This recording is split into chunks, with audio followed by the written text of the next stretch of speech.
अगर हराम का सिर्फ एक कतरा भी खाया जाए तो वो कितना असर करता है। ये सिर्फ एक कहानी नहीं है बल्कि एक कड़ी हकीकत है जिसे आपको जानना बहुत ज़रूरी है। एक बार एक औरत हामिला थी। वो अपनी पड़ोसी के घर जाती है।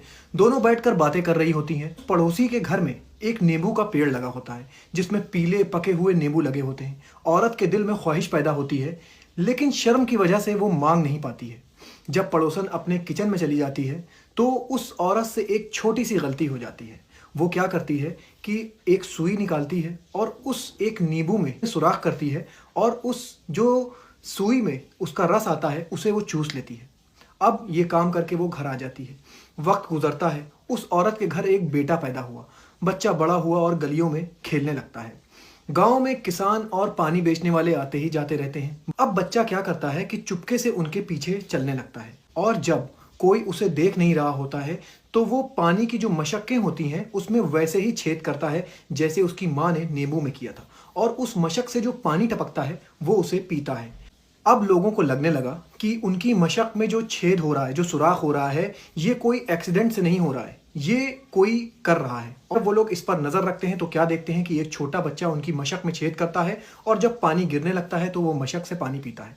लोगों ने पता लगाया और बाप के पास गए। बाप से शिकायत किया। बाप को भरे बाजार में बहुत शर्मिंदगी हुई। वो वापस अपने घर आता है और अपनी बीवी से बात बताता है तो बीवी बहुत सोच में पड़ जाती है और उसे अपना वही नींबू वाला वाकया याद आता है।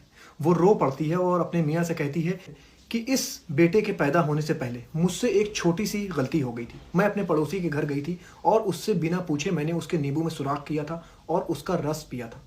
तो उसका शौहर कहता है कि तुम फ़ौरन अपने पड़ोसी के घर जाओ और उससे माफ़ी मांगो।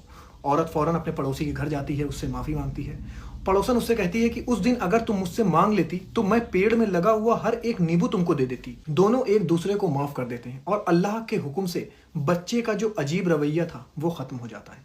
दोस्तों, आज हम बहुत सारे हराम काम को बहुत छोटा समझ लेते हैं, अपनी ज़िंदगी का हिस्सा तक बना लेते हैं उसे।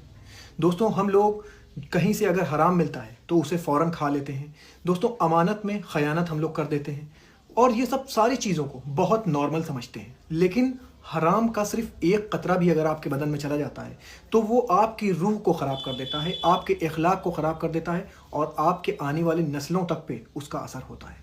ये बात अपने दोस्तों तक भी पहुंचाइए ताकि उनको भी पता चले कि हराम का एक कतरा भी अगर जिस्म में चला जाता है तो वो आपकी आने वाली नस्लों तक को ख़राब कर देता है।